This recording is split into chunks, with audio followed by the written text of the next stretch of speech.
You know, it's a very, very strange world that we are now living in. Everything you see is scripted, everything is based on reputation, image. Oh, I'm getting a little bit ahead of myself. Let me start from the beginning. So, yesterday I decided to go for a stroll around my new house. Just wanted to check out the area a bit. Suddenly, I see this guy. He's coming out of this university or some building. I didn't know what it was. Now, I haven't gone out in a while, and I haven't really spoke to random people. So I just decided to ask him randomly, "Hey bro, is this a university building?" As I said that, I saw this guy in live action have a mental breakdown. He was like, "What? Huh? Yeah. And then he just like walked back in. I think he was like getting some food or something. And for a second, I was like, what the hell is wrong with that guy? Is he like autistic or something? But then I realized that's literally everyone. It might be different depending on where you live, but pretty much the entire Western world is heading towards this way of living where everything is the same all the time and nobody is allowed to deviate from the norm. Nobody ever says anything outside of the ordinary. Think about it. You're on the bus, everybody says the exact same thing. You're in university, everybody says the exact same. Everyone acts the same. Like they just won't. I can't even describe it. Everyone's weird, but at the same time, everyone's like really cowardly and they can't be themselves or initiate conversations. And when somebody does, they are seen as a weird person. They're seen as some sort of a psychopath. So how do you even navigate like in a world like this? How are you supposed to get married if you don't have connections with the community? How are we supposed to make friends? Now, the real question is why we have to make friends in the first place. Because most people these days, they stick with the same friend group they've had for years and years and years since like high school. And if you are living like this, I'm telling you now, you are missing out on so much life. It's crazy. Every single time you meet a new person, that does something to you biologically, or it gives you life. Like it makes you gives you a reason to live, and it makes you thrive. Like some people will say, "Oh, I'm an introvert, so it doesn't matter. So it's actually different for me." Bro, we are all social creatures. In fact, humans are possibly the most social animals, like out of all the species in the world. A human being cannot survive in an island. Think about putting a human being into a random island for like a month or two. He's gonna go crazy really quickly. He's gonna start talking to himself. He's gonna start talking to like a ball or something, like in that movie. Right? So how are you living any differently right now? Because if you're not meeting any new people and you keep talking to the same people and they're all scripted, you know what they're gonna say every day. Like you know what your mom's gonna say, you know what your brother's gonna say, you know what your teachers are gonna say. It's kind of like the life just becomes pointless.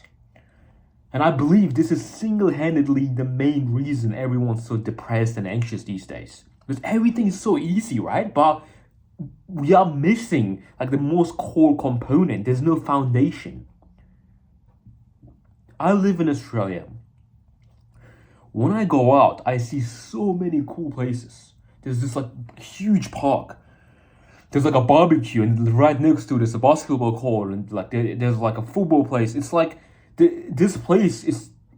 I'm just looking at that and I'm thinking we could be having so much fun in here if everyone wasn't a little pussy.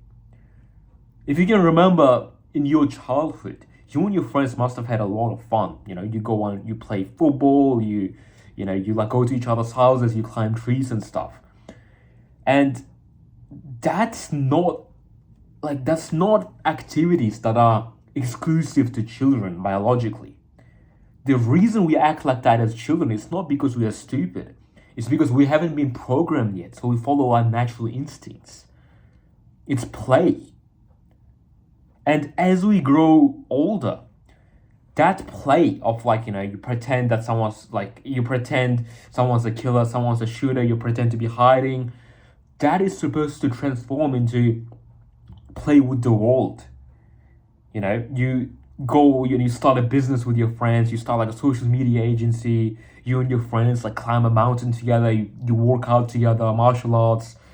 That's like a core component of being a human, especially a male. But honestly, I'm not trying to sit here and tell you that, there's something wrong with you because you're not interacting with people. Because, in all honesty, I am probably one of the most antisocial people I know. Like, I don't talk to anyone, bro. Like, it's weird. It's actually weird. Like, the only time I tried to talk to someone was that one guy. And he was like crazy. He had a mental breakdown. I wouldn't even be surprised if he called the cops or something. They're like, this guy harassed me. It was crazy. Honestly, this is not abnormal though. That guy is probably just an average Joe. If you do anything that's outside of this weird script people are running, then everybody looks at you like a freak. What's wrong with you, bro?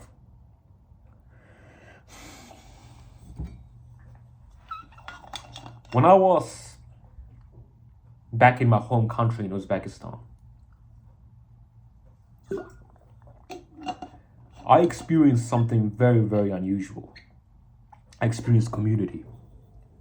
This was actually a time where me and my family didn't have a house just because it was getting renovated. So we were staying with our family, and it was like this small room that was designed really badly, some Soviet style little room, and there was like 4 or 5 of us living there, right? 4, 5 guys, like we're all cousins, we all know each other, and bro, like when you think about it, it doesn't sound that good. You're like, what, living with 5 guys? I mean, you might think I might be able to do that for a bit, but then it gets like really boring and crowded, right? Bro, Loki, that was probably one of the best periods I've had in my entire life. And yet people will look at that and think, oh, poor guy, he doesn't even have his own room. Bro, I don't want my own room. Do you know how much how much fun we had in there? Like playing games or like watching movies, go outside, play soccer, grown ass men. Wallahi, bro. Our understanding of what makes us happy is so twisted. Like, think about this, right? Why don't people do these things anymore? Why don't men get together and play sports and, come up with cool ideas and stuff anymore in the West? It's because everybody is really obsessed with the grind. And this is where it gets a bit weird, because I personally, I'm a big advocate of grinding. I think you should, go really hard in whatever goal you're doing, and I support that completely. I don't think it's that unhealthy. But the question is, why are people grinding so hard these days? Are they grinding so hard so they can accomplish like this certain goal where they want to have like a huge, empire of like friends and family living together and like have their wives and everything like that? No. Think about it. Why is the average person, average American, average Australian waking up every day and working so hard? Let's have an imaginary person, average Abdul. He's working in construction. Wakes up at 5 a.m. every day, drives his car to construction, and works really hard. And he does this every single day for 5 days a week for 20, 30 years of his life. Why is he doing that?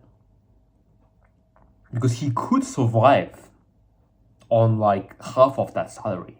Like even with today's prices and cost of living. In Australia or USA, people can survive off like 500, 600 a week. You don't need anything too crazy. But people are really obsessed with trying to gain status.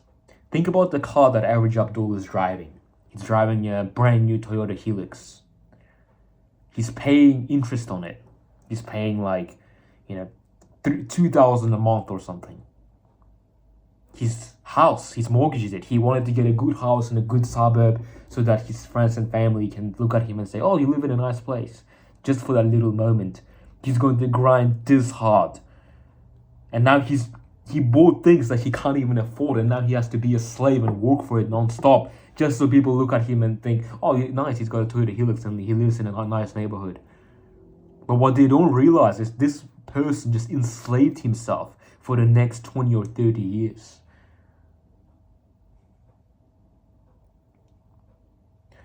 But just imagine one day average Abdul sort of decides to live a different life, right? He decides that, oh, I'm sick of all this. I just want to live like I used to back in my home country, back when I was young. And he quits his job. He's like, okay, I'm going to quit this job and I'm going to do something that I actually enjoy. And instead of that, he's like working as like an Uber driver at night. So he's not working that much. He works in his own time. He's making a decent amount of money. He can survive. But now he's sitting at home and he has nothing to do. Life is really boring. Like, he's sitting at home, like, he calls out one of his friends, he's working, he's trying to buy a new car. His other friend, Akibara, he's working, he's trying to buy a new car. Of course he gets bored. And even if he's married, he has family, his wife gets bored of him being in the house. Because nobody in the world has substance anymore. People don't have life in them. They don't have personalities. Everyone's just like Agent 1, Agent 2, Agent 3. It's weird. It's really weird. There's no life. Like, I can't even explain it, because if you went to Uzbekistan or like Russia or something with me, then you would understand what I'm talking about. And this is not me advocating that these countries are better, but this is the one aspect that they actually excel in.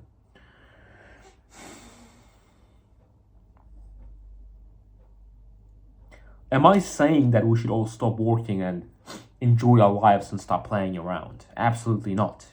Because that's not going to get you anywhere. The trick is to have fun with your friends and have a community, and at the same time build something extremely valuable, get rich, build the dream life that you want to live deep down. Think about a mafia. Like, if you watch the movie Godfather, for example, it's a bunch of people who have like a family and they're like really close with each other. They hang out, they play pool, they play cards, and at the same time, they're like extremely wealthy. It's like a family of like 10 guys. Like, they all live with this one house, and they're extremely rich. Like, they have millions of dollars, and they have so much free time. And when you think about these mafia guys, think about some Italian Godfather, like mafia guy, right? You can imagine he has a lot of substance to him. He's really fun to be around. You can hang out with him. You might go to a coffee shop with him and he'll tell you some really interesting stories, really interesting philosophies. Right? He may not be a good person, I don't know, but the point is he has life. And that's something everybody's missing in the modern world. So if you can construct a life where you and your friends, like, that are really loyal to each other, you guys can hang out and you can grind towards something together, that is a life worth living.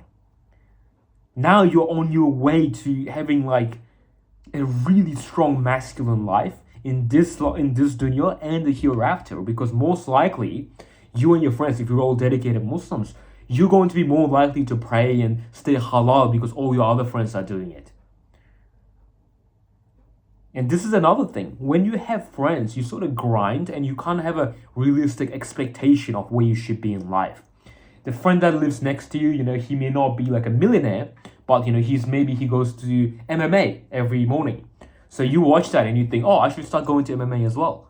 And now you make like a big step towards like becoming a better person, and you start enjoying your life more. Like, then this is amazing. Whereas right now, you don't have a good point of comparison. You look around on social media and you see people like Andrew Tate, like say like who else is there? I don't even go on social media much, but you know what I mean. You see all these people with like Lamborghinis and helicopters and stuff. So you see that, and that's what you're comparing yourself to, because you have no one else around you to compare to. And the thing with comparison, as corny as this sounds, is it kind of keeps you in the same wavelength of happiness. You can't really be happy if you're not feeling like you're living up to your standard.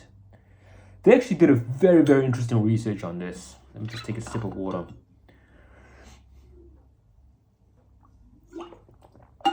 There's also a really interesting study. People who don't have a job are generally more depressed, and they're like anxious, and they're very dissatisfied with their lives. So people assume that they are like this because they can't afford to buy cool things, right? They're probably on government pay, they can only afford food.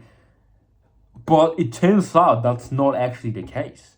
Turns out people are unhappy because they're comparing themselves to others. They're like, oh, my friend's got a job and I don't. And they feel really bad about it.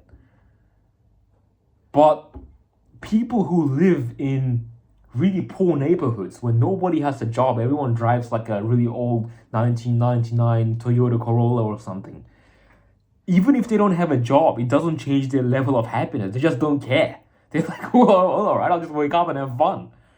And this is actually a very, very interesting topic for me, because I can tell you one of my friends who experienced this exact thing.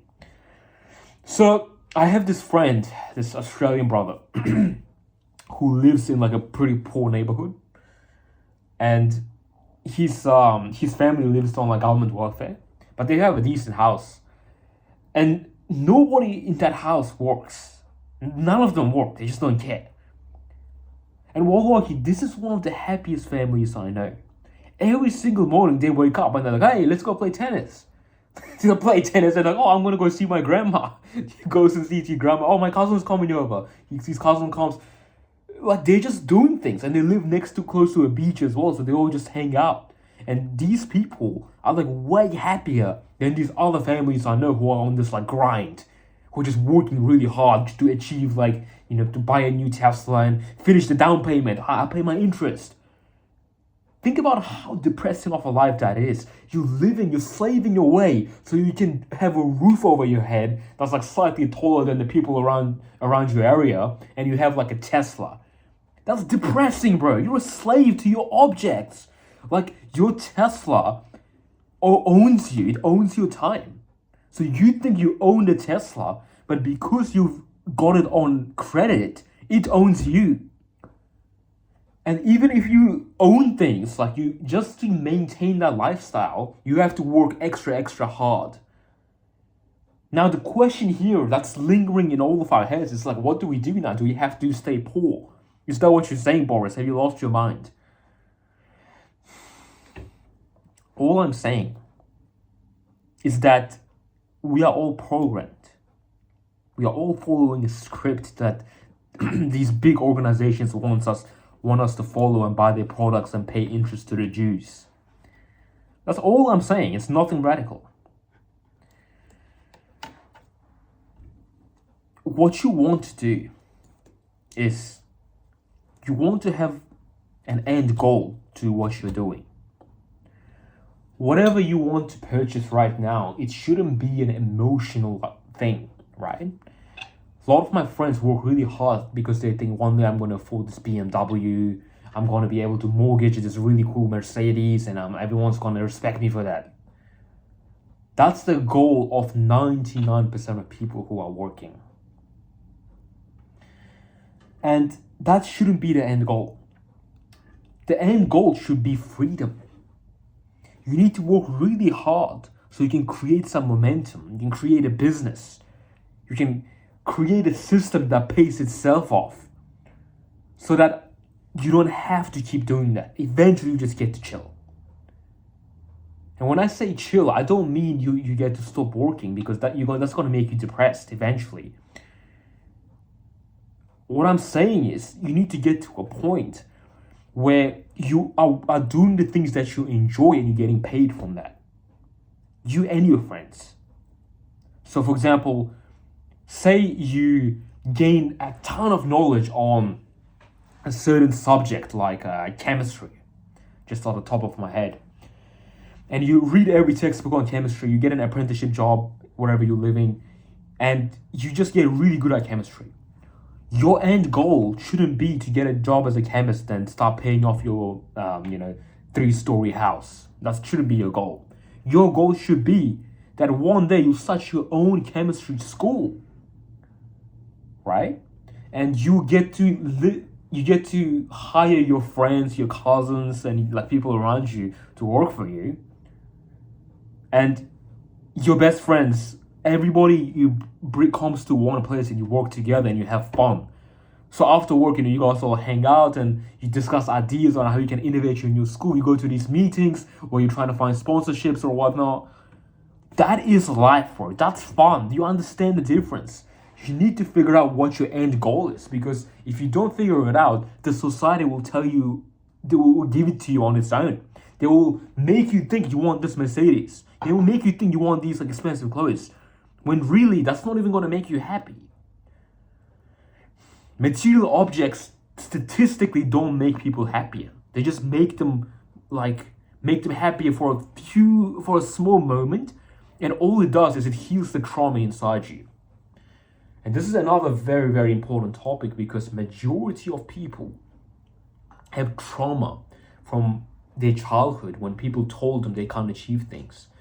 When they were told that, oh, you can't become this, you can't become that, because you're just not good enough, we're just not that type of people. And that kind of sticks inside you in your subconscious mind, as we've discussed before. And the only way to get rid of that lingering feeling is to buy something really cool. But the thing with insecurities is it doesn't, like, when you try to fulfill them, it just disappears right away. Think about like someone who's addicted to like sexual intercourse. The problem is they don't feel loved. They haven't felt loved in their childhood most of the time. And they want to feel validated. They want to feel like they can be loved. They want to feel like everyone likes them. And when they sleep around, like instantly the feeling keeps disappearing the next day. Like they wake up the next morning and they feel really, really bad.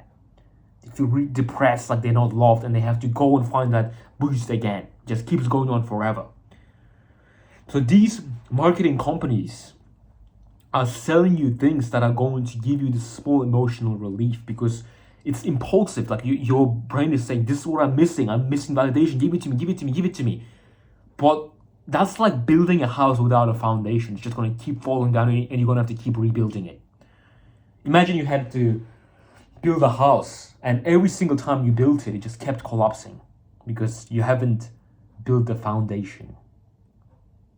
You haven't built like what goes under the ground to hold the house up high. What makes more sense, right? Spending a bunch of time building the foundation and then building the house, or keep building the house and then you're like, oh, finally, now I have somewhere to sleep if it rains. You're in there and it collapses and you're like, oh no, I don't have a house. I need to rebuild it. I don't have time for the foundation. Just keep rebuild it, collapses. Does that make sense to you? Because that's exactly how most people are living emotionally. Whereas if you took the time and you healed your trauma, and you figured out why you feel the way you do, and you fulfilled it in your own way, you wouldn't need that thing anymore. And the irony is, you'll probably get more of that. As it is with money. You get more money when you don't chase it. If you want to learn how to overcome your trauma, I will be making videos on that topic very soon. I am already working on the script. So if you haven't followed me yet on the Spotify podcast, please do, and turn on the notification, because you're going to be missing out on so much content if you don't. And leave a comment down below. Tell me what I can improve on, or what you liked. Inshallah, we're going to grow this into a big community of people who aren't worried about satisfying the world and are just living their life for brotherhood.